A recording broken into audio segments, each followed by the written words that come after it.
नमस्कार, देवभूमि के दंगल में आप सभी का स्वागत है। मैं हूं आपके साथ यश शुक्ला। देवभूमि के दंगल में आज हम बात करेंगे खौफ के साए में खिसकता जोशीमठ।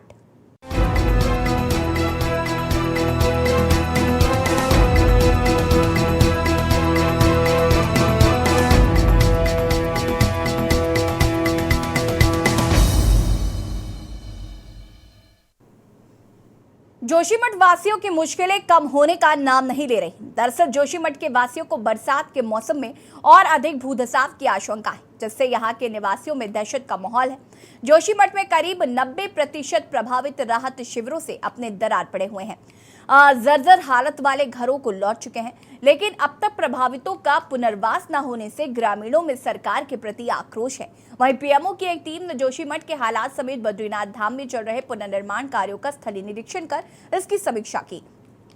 वहीं जोशीमठ के लोग हेलंग मारवाड़ी बाईपास के निर्माण का भी विरोध कर रहे हैं। इसके विरोध में व्यापारियों ने जोशीमठ बाजार बंद रखा। हेलंग मारवाड़ी बाईपास निर्माण से जोशीमठ के व्यापारियों को व्यापार ठप करने के साथ ही जोशीमठ का अस्तित्व समाप्त होने की आशंका है। उन्होंने जोशीमठ बाजार से ही बद्रीनाथ हाईवे चौड़ीकरण की मांग उठाई है। वहीं जोशीमठ के मुद्दे पर राज्य में सियासत शुरू हो गई है। एक तरफ जहां बीजेपी प्रभावितों को हर संभव मदद का आश्वासन दे रही है, तो दूसरी ओर विपक्षी दलों को कहना है कि भाजपा ने प्रभावितों की कोई सरकारी मदद नहीं की है। सरकार ने भगवान भरोसे ही प्रभावितों को छोड़ दिया है। आज हम इसी मुद्दे पर चर्चा करेंगे। उससे पहले रिपोर्ट।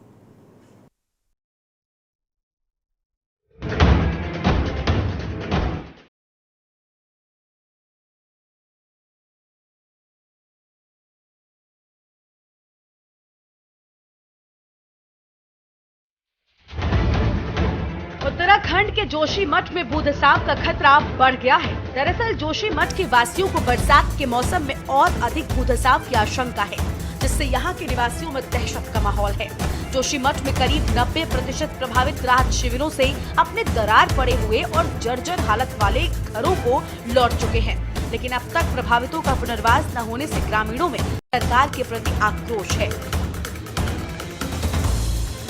तो वहीं पीएमओ की एक टीम ने जोशीमठ के हालात समेत बद्रीनाथ धाम में चल रहे पुनर्निर्माण कार्यों का स्थलीय निरीक्षण कर इसकी समीक्षा की है। वहीं मौसम विभाग ने एक सप्ताह तक प्रदेश भर में भारी बारिश का रेड अलर्ट जारी कर दिया है, जिससे लोगों की चिंता को और बढ़ा दिया है। वहीं भाजपा कांग्रेस जोशीमठ के मुद्दे पर आमने सामने आ गए हैं। जोशीमठ को लेकर के सरकार का संवेदनहीन रुख अभी भी कायम है। मानसून सर पर है और अभी भी कोई प्रभावी उपाय जोशीमठ के लोगों की सुरक्षा के लिए नहीं किए गए हैं। 3 महीने तक राहत शिविरों में रहने के बाद लोग वापस अपने टूटे हुए घरों में लौट गए हैं। मानसून आएगा, दरारों में पानी भरेगा और एक नया खतरा जोशीमठ के सामने, जोशीमठ के लोगों के सामने मंडराएगा।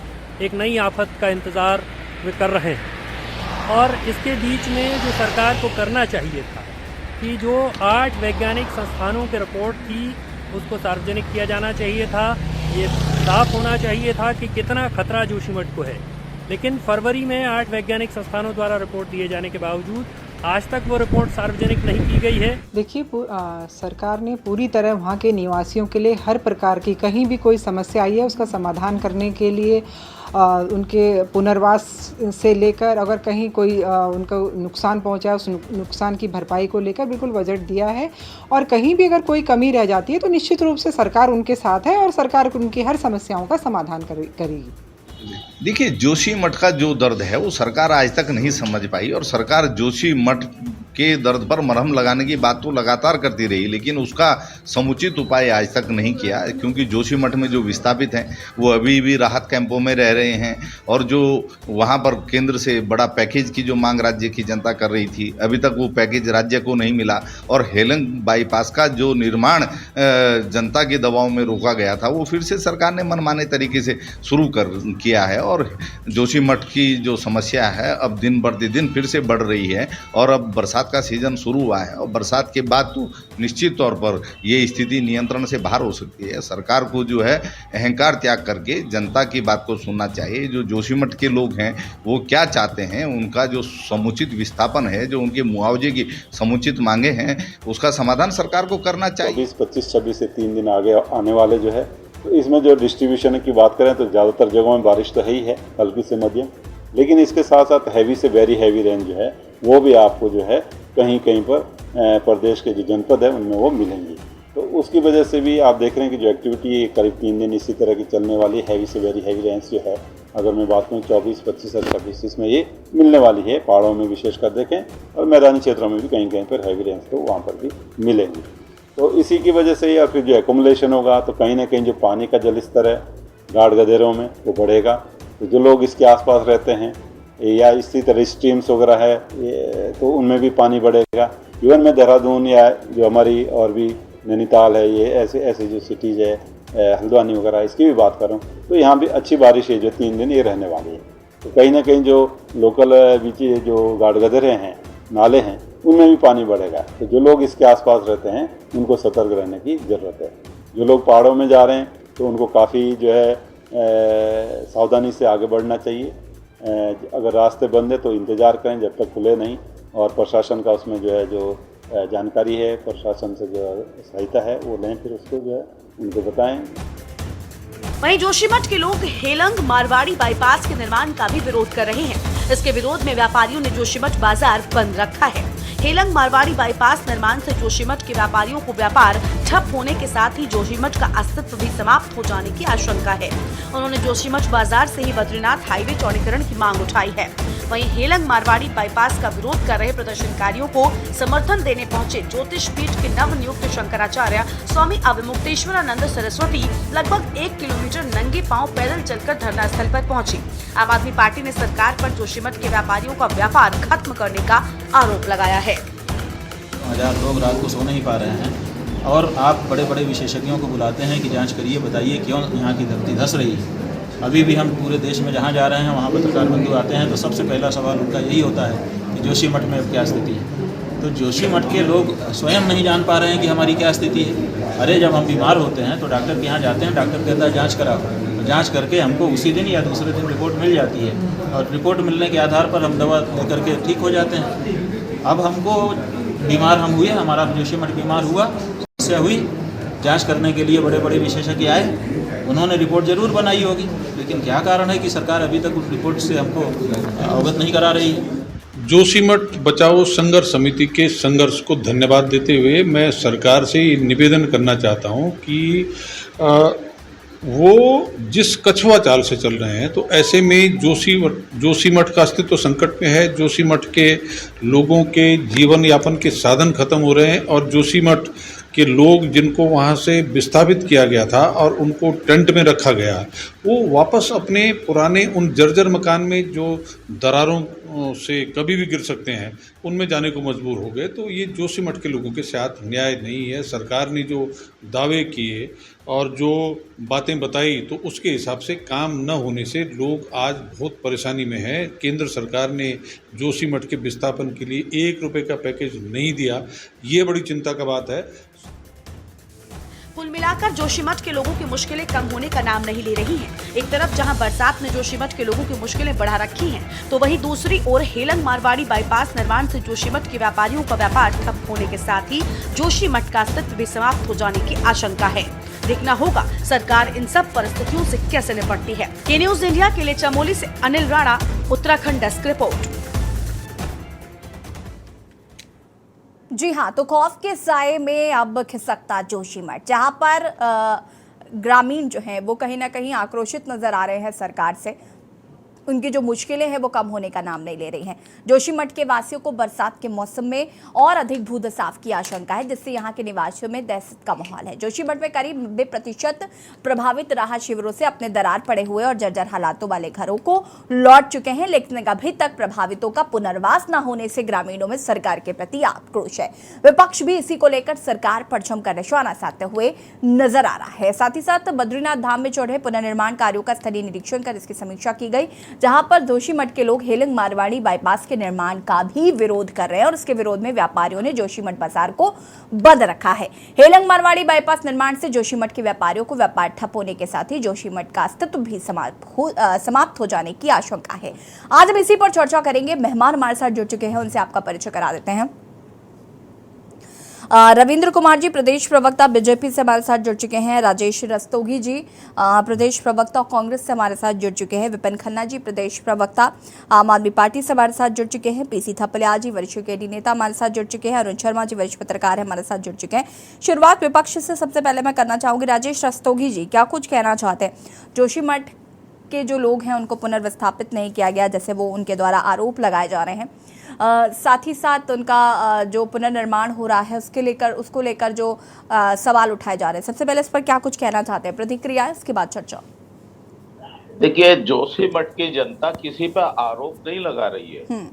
जोशीमठ के जो लोग हैं, जोशीमठ के जो निवासी हैं, उनको जो प्रॉब्लम है, उनको जो परेशानी है, उसके लिए वो अपनी बात कर रहे हैं, अपनी मांग रख रहे हैं, वो आरोप नहीं लगा रहे। बिल्कुल। और ये सरकार की संवेदनहीनता है कि सरकार ने उस पर अभी तक कोई एक्शन और रिएक्शन नहीं किया है। अभी जब पिछली डिबेट हमारी हुई थी उसमें बड़ी चर्चा हो रही थी कि माननीय प्रधानमंत्री जी के साथ माननीय मुख्यमंत्री जी की मीटिंग है। भैया काय की मीटिंग है? क्या कर रहे हो? कहाँ मीटिंगें चल रही हैं? कहाँ कार्य योजना बन रही है? कहाँ प्रस्ताव बन रहे हैं? अभी बरसात शुरू हो गई है, कोई बड़ा हादसा हो गया, कौन जिम्मेदार होगा? कौन सुनेगा इन पहाड़ के लोगों की? कौन सुनेगा जोशीमठ के लोगों की? आज शंकराचार्य जी को भी वहां पैदल जाना पड़ रहा है, लोग बाग भी वहां पहुंच रहे हैं, अपना धरना प्रदर्शन कर रहे हैं। सरकार आपकी है, यहाँ डबल इंजन की सरकार है, फिर भी ये प्रॉब्लम, उसका कोई समाधान नहीं निकल रहा। अरे या तो एक मुश्त धनराशि तय कर दी जाए कि इनको, जैसे टेरी बांध के विस्थापित हैं, उनको 75 लाख रुपए की धनराशि एक परिवार को मुफ्त कर दी गई है कि आप इनको दी जाएगी। इनका विस्थापन करो, इनको कोई क्राइटेरिया तो बनाना पड़ेगा ना। किसी के मकान है, किसी के होटल हैं, किसी के खेत हैं, सरकार ने क्या रणनीति बनाई है? आपके बस की अगर बात नहीं है तो और बड़े स्तर पे इसका केंद्र के हैंड ओवर करोगे, इसको केंद्र देखेगा, हम नहीं देख सकते।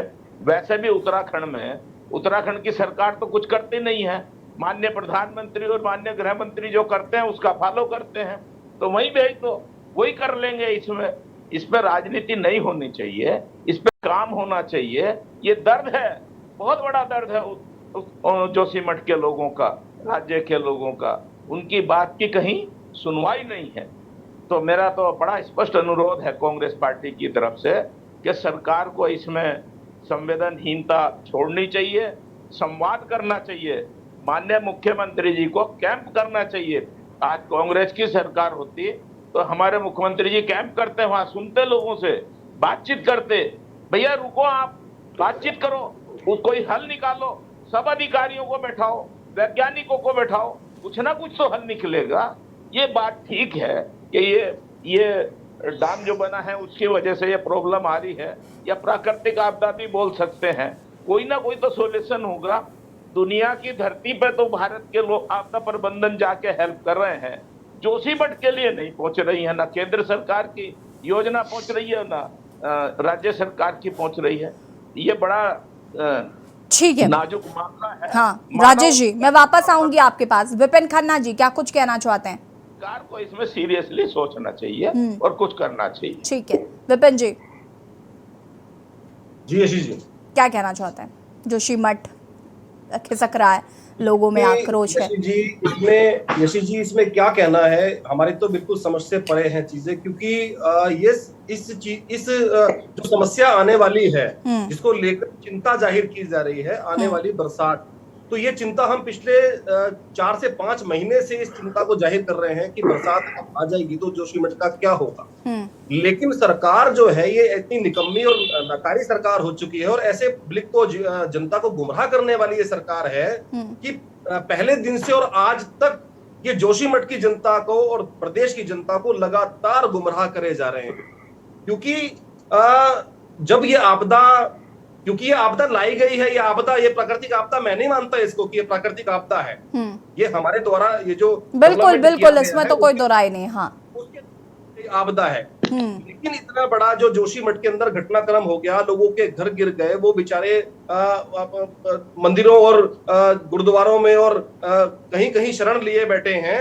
उसके बाद सरकार आज तक उनका पुनर्वास तक नहीं कर पाई और राज्य सरकार केंद्र सरकार के ऊपर ठीकरा फोड़ रही है कि केंद्र सरकार 500 करोड़ रुपए देगी तब वहां का पुनर्वास होगा। पिछले महीने की 3 तारीख को बैठक होनी थी केंद्र सरकार द्वारा कि वहां पर जो है पुनर्वास के लिए कुछ फंड की व्यवस्था करी जाएगी, लेकिन ना उस बैठक का पता है ना उस फंड का पता है।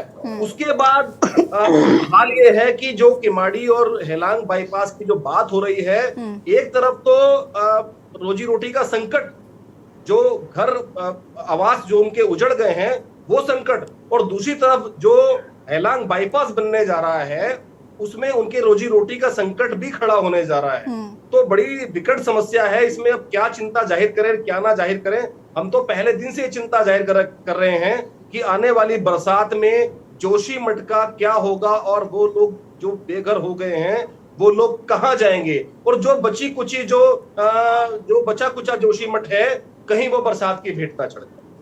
ठीक है, पीसी थपलियाल जी।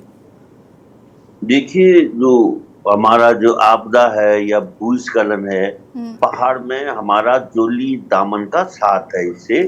और जो भूस्खलन जोशीमठ में जिस तरह की समस्या आकर बहुत बड़ा इश्यू बना, ये हमारे गांव में भी है और मेरे उत्तराखंड के कई शहरों में प्रॉब्लम आ रही है।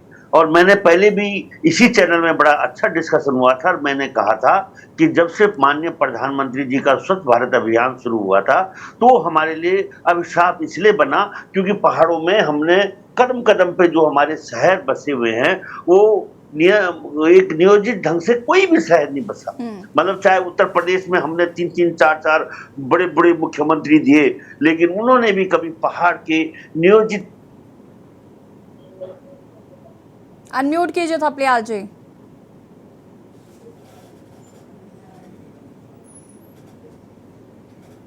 हमारी चार धाम यात्रा का परियोजना जब आई उत्तराखंड में तो हमारा कोई भी शहर ऐसा नहीं था जिसके अंदर से चार धाम यात्रा को ले जाया जा सके। इसलिए लगभग सभी, रुद्रप्रयाग की भी यही समस्या है, नीचे कर्णप्रयाग की ये समस्या है क्योंकि हमें बाईपास ले जाना पड़ा है चार धाम यात्रा उसको। अब आप ये देखिए, जोशीमठ पहले बोल रहा था कि भूस्खलन हो गया। अभी किसी जो भी पैनलिस्ट है हमारे शायद ही गए होंगे, वहां पे सिविल लाइन पे इतना बढ़िया काम चल रहा है क्योंकि जो पुरानी गलतियां हैं इसका एहसास सरकार को हो चुका है। पुरानी गलतियां क्या है कि जोशीमठ के ऊपर तुमने आर्मी बिठा दी। आर्मी को क्या जरूरत थी इस पर्यटन स्थल धार्मिक स्थल में बिठाने की? तुमने आईटीबीपी बिठा दी ऊपर। मैं पहले भी बोला कि आईटीबीपी आर्मी को जोशीमठ के सिर में बिठाया, उन्होंने जितना सीवर था टैंक खोदा और वो सबसे पहले इस बात को समझे और उनका sewer complete, no water will be underground, ये बना दिया उन्होंने। आप जाके देखिए वहां ये सिस्टम इस समय जोशीमठ में चल रहा है। अब जोशीमठ के लोग धीरे धीरे घरों में वापस तो आ रहे हैं, लेकिन व्यापारी चल पड़े मारवाड़ी और हेलंग के बीच में। अब मारवाड़ी और हेलंग का बीच में क्या है कि अगर केवल 5 किलोमीटर की रोड बननी है और जो यात्री, आप ही देखिए कि अब वो बोल रहे कि हमारे जोशीमठ में तुम चौड़ी सड़क बनाओ।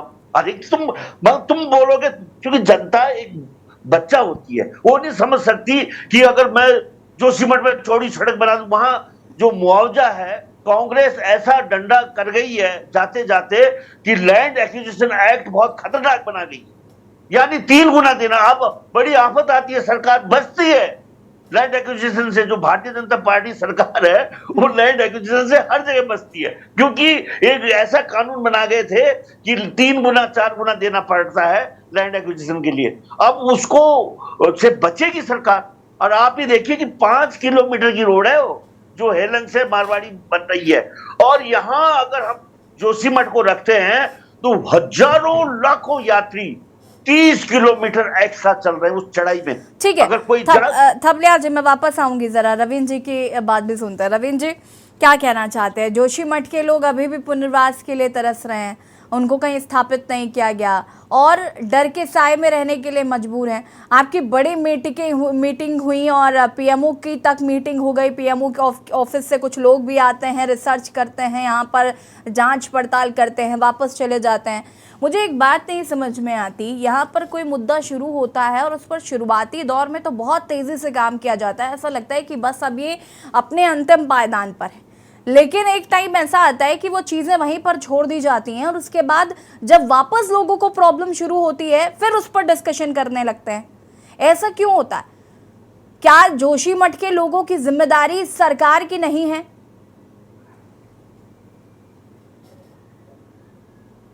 अनम्यूट कीजिएगा रविंद्र जी। जी यशी जी, देखिए बिल्कुल सही है कि आपका प्रश्न उठाना वाजिब है, क्योंकि बहुत लंबे समय से इस तरीके की सरकारों की आदतें रही हैं कि वह काम शुरू तो करते थे लेकिन खत्म नहीं कर पाते थे, और वो आदत आपने अपना ली। नहीं, यशी जी देखिए मेरी बात पूरी हो जाती है। देखिए यहाँ ऐसा नहीं है, मैं कह रहा हूं ना कि यहाँ हम उद्घाटन भी हम करते हैं, नींव का पत्थर भी हम करते हैं और उसका जो समापन होता है, उसका जो उद्घाटन होता है, वो भी हम उसका भी रिबन हम ही काटते हैं। ऐसे तमाम ऐसे उदाहरण है। देखिए मैं आपके पास शुरुआत से जाऊंगा, जब 1976 में पहली बार रिपोर्ट आई इसकी जोशीमठ को लेकर, उस समय के मुख्यमंत्री अगर याद हो तो कौन थे, और उत्तराखंड बनने के बाद जो मुख्यमंत्री पहली बार बने, अगर आप जनता के चुने हुए की बात करें तो वो माननीय नरेंद्र तिवारी जी थे। तो आप ये लगाए कि इतना समय पहले जब रिपोर्ट 1976 में बता दी गई, अभी जिस तरीके से कांग्रेसी अपना बड़ा लंबा चौड़ा भाषण दे रहे थे, तो ये लोगों को पता होना चाहिए कि उस समय गढ़वाल के आयुक्त थे जिन्होंने अपनी रिपोर्ट दी थी। उन्होंने बताया था सर्वे करने के बाद कि जोशीमठ एक खतरे की उसमें जद में है। उसमें लगातार दशकों दशक तक मुख्यमंत्री बदलते गए और संयोग से देखिए कि जब पहली बार जनता ने जब 2002 में चुनाव किया, तो उसके बाद जो चुनाव हुआ उसमें कांग्रेस आ गई और उसमें मुख्यमंत्री आ गए नरेंद्र तिवारी जी ने पूरी की पूरी इस जोशीमठ के किस्से की मूल कहानी से लेके अंत तक का सारा चीजें बता दी।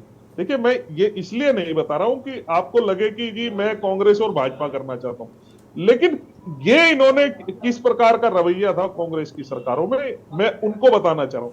लेकिन आज स्थिति है, देखिए सर्वे पूरा हुआ है, पीएमओ लगातार इस पे निगाह बनाए हुए हैं और हमने लगातार जब ऐसी वहां पे खिसकने का काम हुआ तो हमने तमाम ऐसे शेल्टर हाउस बनाए जहां पे विस्थापितों को रखा, उनकी एक रिपोर्ट बनाने की बात कही।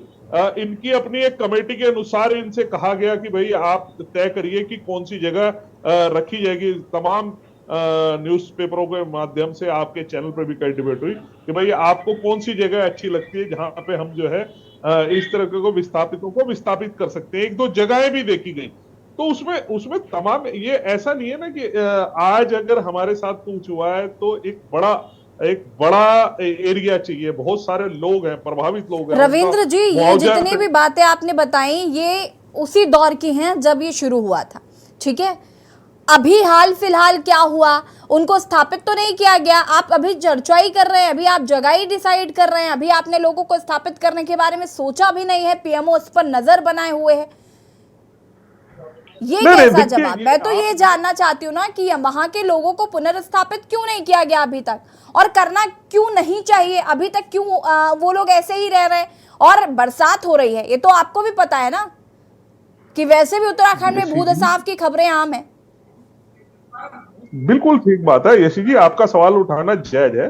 देखिए पूरी जो है इस प्रक्रिया में एक समय लगता है, उसका इतने सारे लोगों को एक साथ बसाना या 2-3 जगहों पे अलग अलग को बसाना और फिर उन्हें सेटिस्फाई, उनको भी सेटिस्फेक्शन होना चाहिए कि हम यहाँ बसना चाहते हैं या नहीं चाहते हैं, हम यहाँ पे हमारा कारोबार अगर शिफ्ट होगा तो हो पाएगा या नहीं हो पाएगा। तो ये बहुत सारी चीजें हैं। इनकी एक जोशीमठ एक कमेटी समिति इन्होंने बना रखी है, वो समिति भी है, इन सारी चीजों का पता है। तो ये कहना कहीं ना कहीं कि जी अभी कुछ हुआ ही नहीं है, किसी ने देखा ही नहीं है, तो इस ऐसा पर हम कहना- आगे विस्तार से बातचीत करेंगे, इस पर हम बाकी सभी लोगों की प्रतिक्रिया लेंगे। इसके बाद अरुण शर्मा जी आपका रुख करते हैं। और देवभूमि के दंगल में आज हम बात कर रहे हैं सिसकता जोशीमठ और चर्चा इसी पर। अरुण शर्मा जी आपका रिएक्शन चाहूंगी मैं इस पर। जिस तरीके से पुनर्विस्थापन नहीं हो पाया है, लोग अभी भी डर के साए में रहने के लिए मजबूर हैं। एक और जहां पर बरसात हो रही है, लोग परेशान भी हैं और सरकार की ओर नजरें मुंह बाय देख रहे हैं कि भाई क्या होगा हमारे साथ, हमको कहीं विस्थापित किया जाएगा या नहीं। और रविंद्र जी ने जो इसका जवाब दिया है, मैं उस पर आपका एक रिएक्शन चाहूंगी पहले तो। देखिए एसी जी, बरसात के बारे में सबको पता था कि बरसात आनी है। बिल्कुल, बरसात का मौसम आएगा तो बरसात भी आएगी, ऐसा नहीं था कि वो अचानक आई हो। दूसरी चीज, लगभग 4-5 महीने हो गए हैं जब से ये जोशीमठ की घटना हुई है और उसके बाद तमाम तरह की कवायद भी हुई है। ऐसा नहीं है कि सरकार ने कवायद नहीं की, उन्होंने अपनी एक्सरसाइज की, तमाम तरह की टीमें आई, तमाम तरह की जांच हुई, सब कुछ काम हुए, लेकिन क्या हुआ ये किसी को पता नहीं लगा।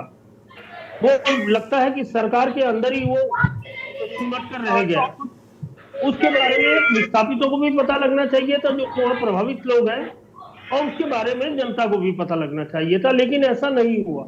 और इसीलिए ये आशंकाएं ज्यादा पैदा हुई हैं कि जब उन रिपोर्ट्स का कुछ पता नहीं लगा कि क्या, हालांकि उसमें फाइंडिंग्स क्या है ये भी पता नहीं लगा। देखिए, पहला सवाल तो विस्थापन का डर था जो भूदशाओं के कारण जोशीमठ में हुआ है, और दूसरी स्थिति आज ये हो गई है कि अब लोगों को अपने रोजगार छिन जाने का भी खतरा हो गया है। वो हेलंग बाईपास जो बन रहा है, हेलंग मारवाड़ी बाईपास, जैसा थपलियाल जी ने बताया 5 किलोमीटर का लंबा, उससे भी एक डर हो गया है कि उनका जो अपना रोजगार है उसका क्या होगा। देखिए, अगर हम यसी जी पुराने शहरों से नए शहरों की तुलना करें तो ऐसा शायद ही कोई शहर बसा हो, क्योंकि शहर की पॉपुलेशन हमेशा बढ़ती गई, जिसके कारण वहां यातायात की समस्या पैदा हुई, और उसको देखते हुए जो भी सरकारें रही हो उसने तमाम शहरों में बाईपास बनाने का काम किया। अब ऐसा नहीं है कि बाईपास बनने से उस शहर की वैल्यू खत्म हो गई हो, उस शहर की वैल्यू वही रही, क्योंकि जिसने हर की पौड़ी जाना है वो हर की पौड़ी जाएगा, वो हरिद्वार बाईपास होते हुए भी जाएगा या हरिद्वार बाईपास को छोड़ के भी जाएगा। जिसने ऋषिकेश आना वो ऋषिकेश आएगा, वो बाईपास क्यों बाईपास का इस्तेमाल नहीं करेगा। वही स्थिति जोशीमठ की है। जिसने नरसिंह मंदिर जाना होगा वो बाईपास पे नहीं जाएगा, वो नरसिंह मंदिर पे जाएगा, जिसकी वजह से आज जोशीमठ की पहचान पूरे विश्व में है, नरसिंह मंदिर की वजह से, शंकराचार्य की गद्दी की वजह से। तो एक आशंका मुझे लगता है कहीं ना कहीं ये एक मिसफीडिंग की गई है जनता के बीच में कि बाईपास अगर बनेगा तो उनका रोजगार छिन जाएगा, जिसकी वजह से वहां 2-3 दिन से आंदोलन चल रहा है, बाजार बंद है, वो तमाम चीजें हैं। मुझे ये लगता है कि ना तो सत्ता पक्ष के लोगों ने ना विरोधी दल के लोगों ने वहां जनता,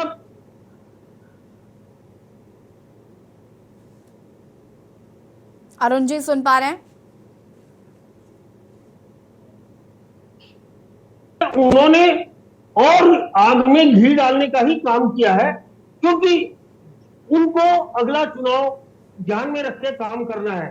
तो वो कहीं ना कहीं समझाने की बजाय मिसफीडिंग कर रहे हैं, जो तत्काल जो परिस्थितियां सामने आई है, क्योंकि 5 महीने बाद अचानक खड़े उठना उस पूरी जनता का और लामबंद होकर सड़कों पे उतर जाना, बाजार बंद कर देना, कहीं ना कहीं कई आशंकाओं को भी जन्म दे रहा है। ठीक, ये बात तो आप बाईपास की बता रहे हैं अरुण जी, लेकिन मैं विस्थापन पर ज्यादा जोर इसलिए दे रही हूँ क्योंकि वो ज्यादा महत्वपूर्ण है।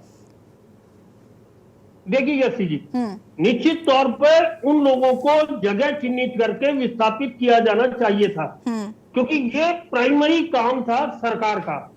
जब उनके घरों में, अरुण जी एक सवाल और कि इसमें कितना टाइम लग सकता है? जैसे कि अभी रविंद्र जी ने तो सीधे सीधे कह दिया इसमें वक्त लगता है, कितना वक्त? हमें पता था बरसात होगी, जैसे कि आपने कहा कि ये कोई एकदम से बरसात नहीं होने लगी। मौसम विभाग लगातार अपना अलर्ट जो है या जो भी डिटेल्स है वो साझा करता ही है। हम अक्सर खबरों में बताते हैं कि बरसात होगी नहीं होगी, हमें पता होता है, जाहिर सी बात है इन्हें भी पता होगा। उसके बावजूद भी विस्थापित नहीं किया गया। अब जनता को सरकार से जब उम्मीदें हैं और अगर सरकार ही ये कहेगी कि भाई हम काम कर रहे हैं, प्रोसेस में टाइम लगेगा, तो कितना प्रोसेस में टाइम लगेगा और कब तक? लोग क्या तब तक डर के साए में ही रहें? उन्हें खुद नहीं पता कि आज वो है, कल वो नहीं रहेंगे, इस साए में रहे वो, इस डर के साए में रहे वो। निश्चित तौर पर आपकी बात सही है, लेकिन मैं एक चीज आपको उदाहरण देकर समझाऊंगा। तमाम पैनलिस्ट बैठे हैं, टिहरी बांध बना, आज तक लोगों को विस्थापित किया जा रहा है। टिहरी बांध कब शुरू हो गया था? शुरुआत में उन लोगों को विस्थापित किया गया जो उसके तत्कालिक दायरे में थे, लेकिन जैसे जैसे वो जल स्तर बढ़ा, जैसे जैसे किनारों की मिट्टी खिसकनी शुरू हुई, तो और गांव भी विस्थापन की जद में आए और उन्हें धीरे धीरे विस्थापित किया गया। आज तक भी वो प्रक्रिया गतिमान है। ऐसा नहीं है कि पूरा का पूरा टिहरी डैम का जितना कैचमेंट एरिया है वो सारा विस्थापित हो गया। आज भी आप वो टिहरी झील में जाके देखिए, जो किनारे पर गांव है उनकी मिट्टी धीरे धीरे पानी के जो वहाँ नमी हो गई है मिट्टी के अंदर, उससे वो मिट्टी खिसक रही है और वो लगातार विस्थापन की जद में आ रहे। आज भी बहुत सारे परिवारों का वहां से विस्थापन हो रहा है और अलग अलग जगह पे हो रहा है। तो जहां तक विस्थापन की बात है, वो कोई एक दिन में पूरी होने वाली प्रक्रिया नहीं है, लेकिन निश्चित तौर पर जितनी देरी की जाएगी उसमें उतना ज्यादा स्थानीय लोग और भयभीत होंगे और व्याकुल होंगे और निश्चित तौर पर वो आंदोलन को बांधने होंगे। ये मजबूरी है उनकी। हमें तो गांधी बाबा सिखा के गए थे कि जब कोई काम न हो रहा तो आंदोलन कर लो, तो हम आज तक उसी रास्ते पे चल रहे हैं। तो अगर वो टिहरी जोशीमठ के लोग अगर आज आंदोलन कर रहे हैं अपने घरों को लेके, अपनी जमीनों को लेके, अपने व्यवसाय को लेके, तो उनके पास चारा क्या है ये तो बताइए। 5 महीने बाद भी अगर आप ये सोचेंगे कि वो अपने उन टूटे फूटे घरों में शांति से बैठे रहेंगे, तो क्या ये संभव है? ये प्रैक्टिकल नहीं है। इसीलिए आज वो लोग, उनको दूसरा मुद्दा मिल गया, इसलिए आज वो सड़क पे उतरने पर मजबूर हो गए। जी ऐसी जी। विपिन जी, मुझे जब अरुण जी बोल रहे थे तो मुझे लग रहा था कि आप उनकी किसी बात से इत्तेफाक नहीं रख रहे हैं। अनम्यूट कीजिएगा। जी आशीष जी। जी अरुण जी ने अभी 2-3 बातें ऐसी बोली हैं जिससे मैं सही में इत्तेफाक नहीं रखता हूँ। अभी उन्होंने बाईपास का उदाहरण दिया कि बाईपास जिसने जाना होगा अपने गंतव्य पे वो जाएगा, लेकिन बाईपास निकलने के बाद जो शहर होता है और जहां वहां के लोग व्यापार कर रहे होते हैं, जब लोग उस हाईवे से निकल रहे होते हैं तो वो लोग रुकते हैं प्रतिष्ठानों पे और अपने सामान को खरीदते हैं, उनके कारोबार चलते हैं दुकानदारों के। जब बाईपास बन जाते हैं तो लोग शहर में जाना छोड़ देते हैं, तो कहीं ना कहीं व्यापार तो इफेक्ट होता ही है। दूसरा, अरुण जी ने अभी एक उदाहरण दिया टिहरी का, तो देखिए टिहरी और जोशीमठ में ये फर्क है कि जोशीमठ के लोग भू धसाव की जद में आए हैं, उनके घर टूट गए हैं, वो बेघर हो गए हैं, व्यापारियों के व्यापार खत्म हो गए हैं। लेकिन टिहरी जो बांध था उसमें विस्थापन का सरकार को समय मिला कि आज अगर पानी भर रहा है तो उनको टाइम मिलता है कि वो उनको विस्थापित कर दिया जाए। लेकिन जोशीमठ की जो परिस्थिति है वो उससे भिन्न है। रातों रात आई आपदा, भू धसाव, दरारें पड़ना, घर गिर जाना, व्यवसाय चौपट हो जाना, होटल गिर जाना, ये चीजें जो हैं ये अचानक आई हुई जो चीजें हैं, जो सरकार द्वारा डेवलपमेंट किया गया उसके द्वारा आई गई आपदा है ये। तो इसमें इतना टाइम नहीं लगना चाहिए था। और दूसरी चीज जो है, केंद्र सरकार का मुंह जो राज्य सरकार देख रही है कि 500 करोड़ का पैकेज कब आएगा और कब उनका पुनर्वास किया जाएगा, तो मेरा मानना है शायद 2 महीने हो चुके हैं इस बात को। केंद्र सरकार की अब तक इस विषय पर बैठक तक नहीं हुई है। जो अभी हमारे भाई प्रवक्ता भारतीय जनता पार्टी कह रहे थे कि पीएमओ निगाह बनाए हुए है, क्या निगाह बनाए हुए है? उसकी पीएमओ को चिंता नहीं है कि ये पैकेज राज्य सरकार को देना है, जिस उस पैसे से लोगों का पुनर्वास हो सके, उनके घर बन सके, सिर्फ निगाह बनी हुई है, उनको दिए जा सके। जी, सिर्फ निगाह बनी हुई है। 500 करोड़ कब आएंगे वो तो देखना होगा। राजेश जी, सवाल यही है, गंभीर सवाल ये है कि अभी भारतीय जनता पार्टी का हर प्रवक्ता ये बोलता है कि पीएमओ ने निगाह बनाई हुई है, कि लेकिन वो निगाह बना के रखी हुई है, लेकिन वो पैकेज कब मिलेगा? अब ये बहुत बड़ा सवाल है। मुझे लगता है इस सवाल का जवाब अब तक नहीं मिल पाया। और दूसरी, अरुण जी, कोई भी विपक्ष का नेता किसी चीज को हवा नहीं दे रहा है। अगर कोई समस्या प्रदेश के अंदर या प्रदेश के लोगों के साथ होगी तो उस पे विपक्ष आवाज उठाएगा। विपक्ष का अब काम यह है लेकिन उसको आप ये नहीं कह सकते नहीं, कि विपक्ष अगर बेवजह मुद्दा भी विपक्ष बनाना है तो हल्ला कर रहा है। विपक्ष को भी तो राजनीति करनी है भाई। रोज 2024 का चुनाव है, विपक्ष हाथ में हाथ धर के तो नहीं बैठ सकता। देखिए यशीश जी, केवल चुनाव ही महत्वपूर्ण नहीं होता है, होता है 2024 का चुनाव है, सभी के इसमें लिए होता है। केवल मुझे जोशी लगता है मठ कि की देखिए बात आपको हो रही जैसे है। बहुत कल मैं 2024 परसों जब डिबेट नहीं। कर रही थी, मैं परसों डिबेट कर रही थी और उसका जिक्र किया गया था जो सड़कें स्मार्ट सिटी, और बड़ा कॉन्फिडेंस था पैनलिस्ट को कि 2024 से पहले बनेगा, क्योंकि चुनाव है, बनेगा। 2024 तक 500 करोड़ भी हो सकता है आ जाए, पेशेंस रख लेते हैं हम थोड़ा। देखिए यशी जी हर चीज चुनाव को आऊंगी मैं रविंद्र देखकर जी। नहीं की जाती। स्मार्ट सिटी प्रोजेक्ट आज का तो नहीं है, इसको 2 से 3 साल हो चुके हैं।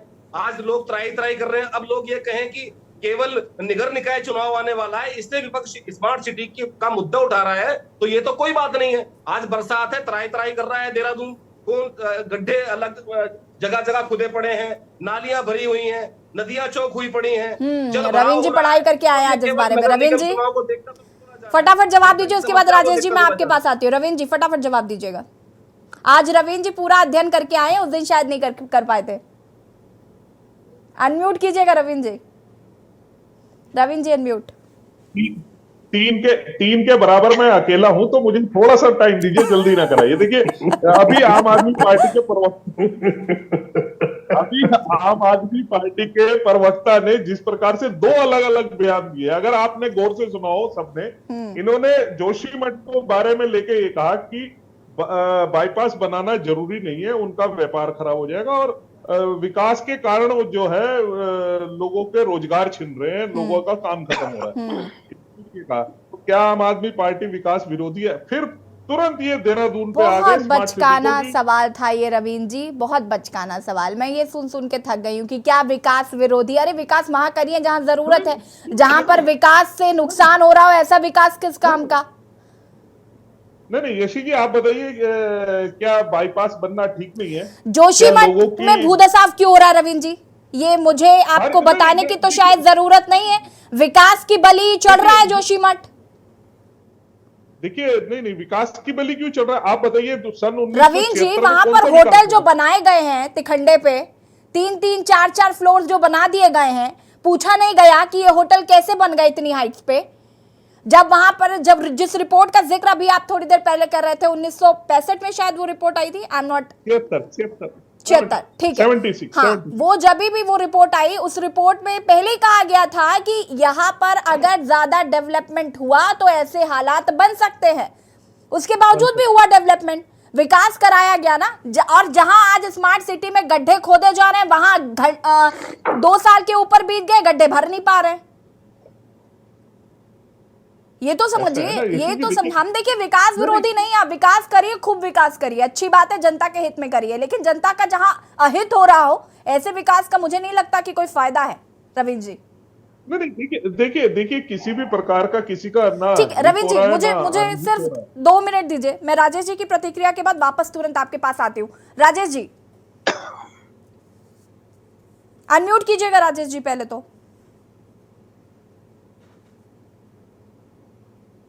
रविंद्र जी को सुना, बड़ी खूबसूरती से उन्होंने 72, 76 उत्तर प्रदेश और फिर एनडी तिवारी जी जोड़ दिए हैं। मुझे बड़ा कष्ट है, मैं एक उत्तराखंडी हूँ और मुझे कष्ट। भाई जोड़ क्या दिया है? अगर झूठ बोल रहा हूँ तो बताओ ना। 76 में तिवारी जी की और 2002 के बाद। रविंद्र जी बीच में इंटरप्ट नहीं करिए, आऊंगी मैं, पूरा मौका दूंगी आपको। रविंद्र जी मैं आपका बहुत सम्मान करता हूँ, आप बड़े गंभीर हैं, लेकिन आज मुझे बड़ा कष्ट हुआ।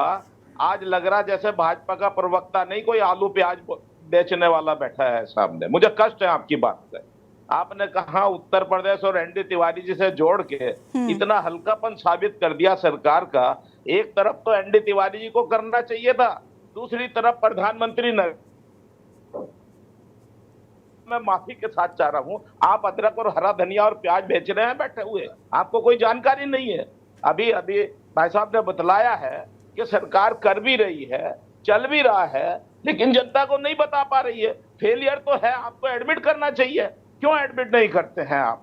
लेकिन ये बहुत संवेदनशील मामला है, इसको हल्के में नहीं लेना चाहिए।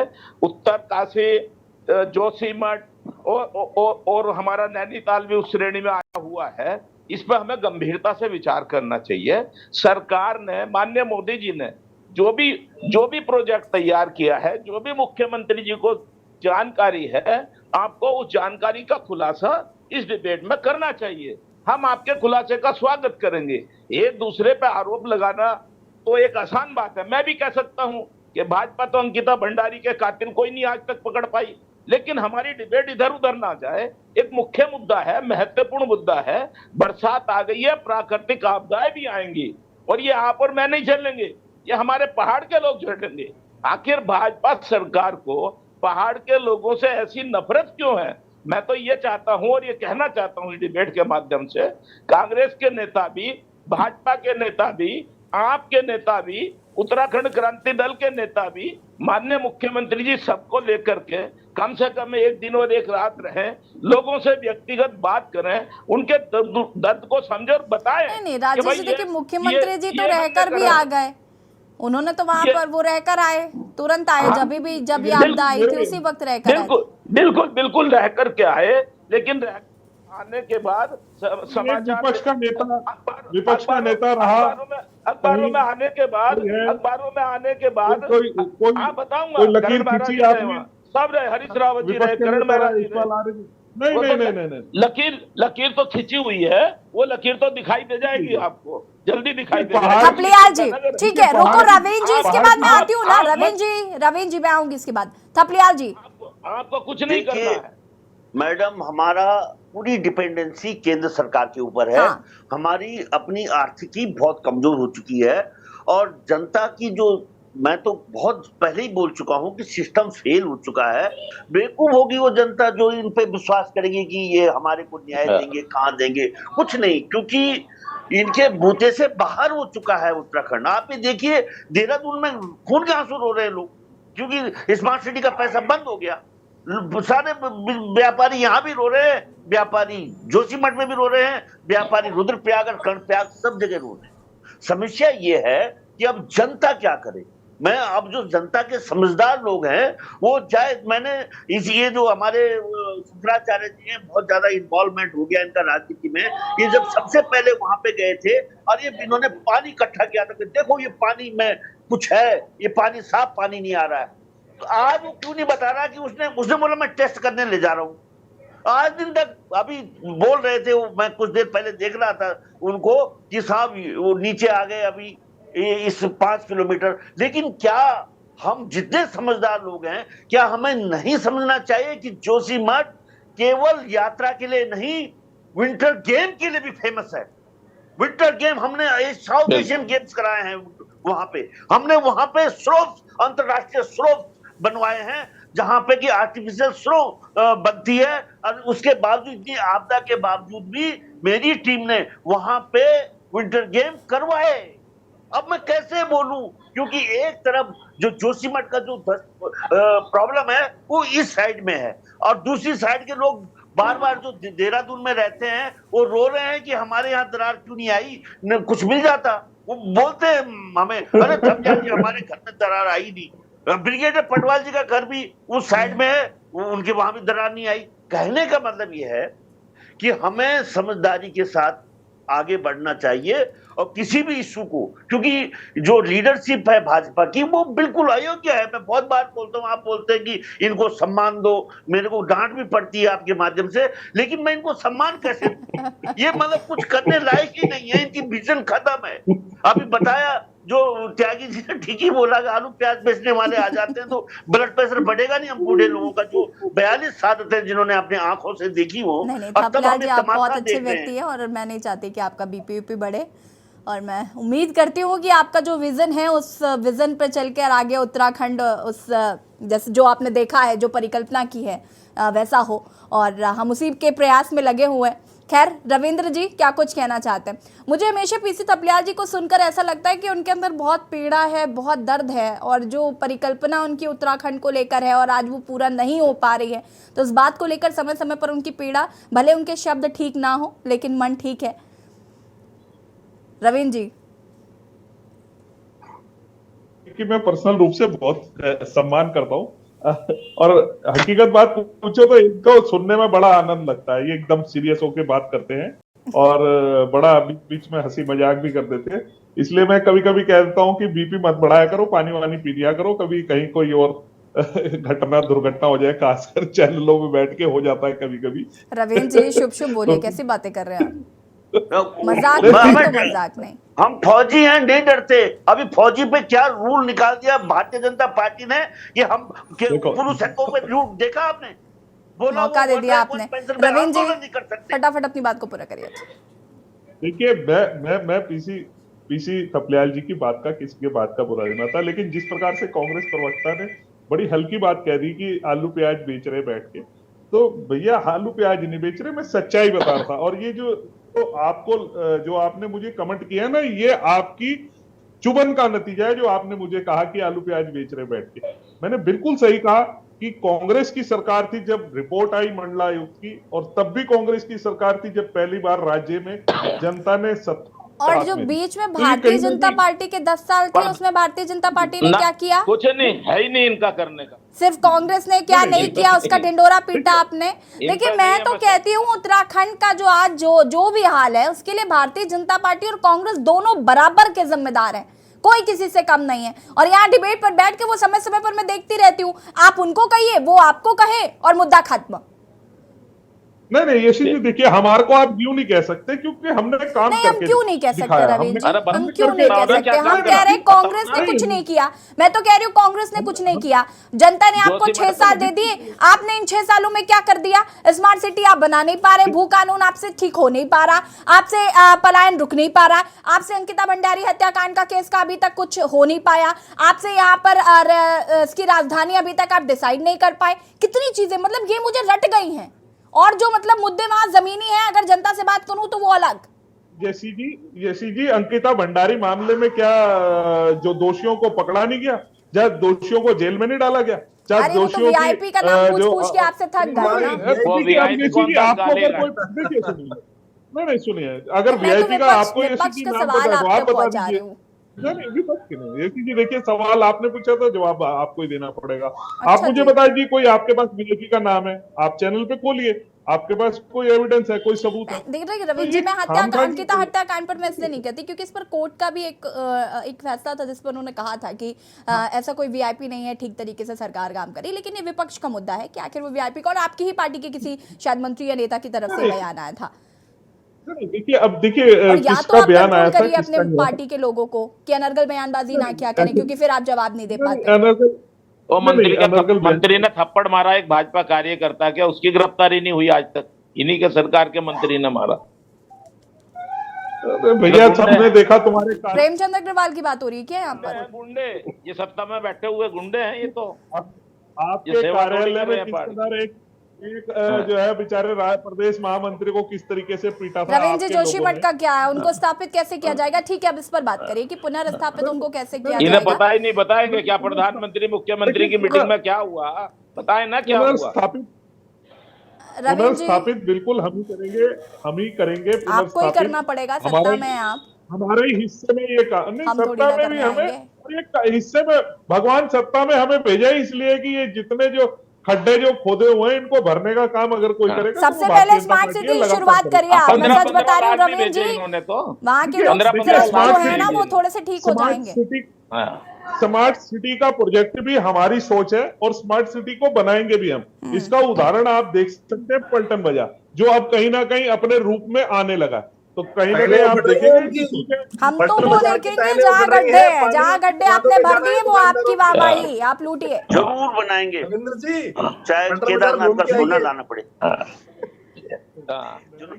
घूम रहे लोग बहुत तारीफ कर रहे हैं पलटन बाजार, जिनको भगवा बोर्ड लगाने से स्मार्ट सिटी नहीं बनने वाला है।